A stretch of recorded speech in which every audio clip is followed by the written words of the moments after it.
Hi friends, welcome to garden diary. இன்றைக்கி ஒரு special day. என்னோடய ஹஸ்பண்ட்க்கு இன்றைக்கி பர்த்டே. அது மட்டும் இல்லை, என்னோடய சிஸ்டருக்குமே இன்றைக்கி பர்த்டே. என்னோடய கணவருக்கும் என்னோடய தங்கச்சிக்கும் 2 பேருக்குமே சேம் டேலேயே பர்த்டே வரும். பட் இயர் வந்து டிஃப்ரெண்ட். ஸோ இந்த ஸ்பெஷல் டேயில் கொஞ்சம் அடினியம் சீட்ஸ் எல்லாம் போடலாம் அப்படின்னு சொல்லி கொஞ்சம் தாய்லாண்ட்லேருந்து இம்போர்ட் பண்ணின சீட்ஸை நான் வாங்கி வச்சுருந்தேன். அதுதான் இப்போ போட்டுட்ருக்கோம். என்னோடய பொண்ணு தான் போட்டுட்ருக்கா. ஆக்சுவலி இந்த மாதிரி பண்ணுறது எனக்கு ரொம்ப பிடிக்கும். ஒரு ஸ்பெஷலான டேவாக இருந்துச்சுன்னா அந்த டேவை கொஞ்சம் மெமரிஸாக இருக்கிற மாதிரி ஒரு சின்னம் சொல்லுவாங்க பார்த்தீங்களா, ஏதோ ஒரு ஐட்டம்ஸ் ஏதோ ஒன்று பண்ணுற மாதிரி பண்ணி வைக்கிறது எனக்கு ரொம்ப பிடிக்கும். அதில் நான் கார்டனிங்கில் இருக்கிறனால நான் அதில் தான் மோஸ்ட்லி பண்ணுவேன். ஏதாவது ஒரு பிளான்ட் வாங்கி வைப்பேன், இல்லைன்னா விதை போட்டு முளைக்க வைப்பேன். இது என்னோடய பழக்கமாக இருக்கும். இந்த அடினியம்ஸ் வந்து கொஞ்சம் ட்ரீ மாதிரி இருக்கிறதுனால இது கொஞ்சம் லைஃப்லாம் நமக்குக்கிட்ட இருக்கும். அதாவது ஒரு சில வருடங்களாகவே நம்ம கூடவே இருக்கும். ஏன்னா இது ஒரு ட்ரீ போன்ற வகையான ஒரு பிளான்ட்டு, அதாவது போன்சை மாதிரியான பிளான்ட்டு தான் இருந்தாலும் அது வந்து ட்ரீ மாதிரி இந்த ஷேப்ஸ் கொண்டு வந்து நம்ம கூட ரொம்ப வருஷம் நம்ம கூட இருக்கும்.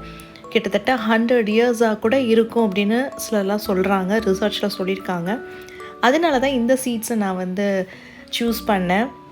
ஸோ இன்றைக்கான ஸ்பெஷல் டே, அதாவது என் ஹஸ்பண்ட்காக இருக்கட்டும், என்னோடய சிஸ்டருக்காக இருக்கட்டும், அவங்களோட பர்த்டேக்கு அவங்களுக்கு பதிலாக நாங்கள் இந்த சீடு போட்டு முளைக்கிறோம். இந்த 2025ங்கிறது ஆல்மோஸ்ட் எல்லாருக்குமே ஒரு ஸ்பெஷலான இயர். ஏன்னா 25ங்கிறது ஒரு சில்வர் ஜூப்ளின்னு சொல்லுவோம் இல்லைங்களா. ஸோ நம்ம 25 நம்ம பார்க்குறோம், நம்ம ஜென்ரேஷன் பார்க்குறோம். ஸோ இது வந்து ஒரு விசேஷமான இயராக இருக்குது. இந்த இயரில் இவங்களுக்கு வந்த பர்த்டேக்கு நாங்கள் செலிப்ரேட் பண்ணுறோம். ஆக்சுவலி என்னோடய சிஸ்டர் வந்து பக்கத்தில் எல்லாம் அவங்க அப்ராடில் இருக்காங்க. ஸோ அவளுக்கு பதிலாகவும் நாங்கள் இந்த விதை போட்டு முளைக்க வைக்கிறோம், ஜஸ்ட் ஃபார் ரிமெம்பரன்ஸ். ஸோ உங்களில் யாருக்கு இந்த மாதிரி பழக்கம் இருக்குதுன்னு சொல்லுங்கள். ஏதாவது ஒரு ஸ்பெஷல் டேவாக இருக்கும், இல்லை உங்களுக்கு பிடிச்ச ஒரு டேயாக இருக்கலாம், ஏதாவது ஒரு ஃபங்க்ஷன் டேயாக இருக்கலாம். இந்த மாதிரி டேயில் இந்த மாதிரி நீங்கள் ஏதாவது பிளான்ட் வாங்கி வைக்கவோ, இல்லை விதை போட்டு முளைக்க வைக்கவோ, இல்லை ஒரு மரத்தோட விதை போட்டு முளைக்க வைக்கிறதோ, இது மாதிரி ஏதாவது நீங்கள் ஆக்டிவிட்டி பண்ணுவீங்களா அப்படின்னு எனக்கு கமெண்ட்டில் சொல்லுங்கள்.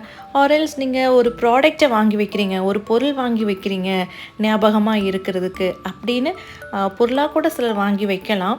ஸோ அந்த மாதிரி நபராக கூட நீங்கள் இருக்கலாம்.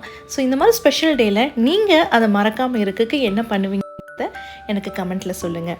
ஸோ இன்றைக்கி இந்த சீட்ஸ் போட்டதுக்கான அப்டேட்ஸ் அப்கமிங் வீடியோஸில் உங்களுக்கு நான் காமிக்கிறேன். So bye, take care, happy gardening.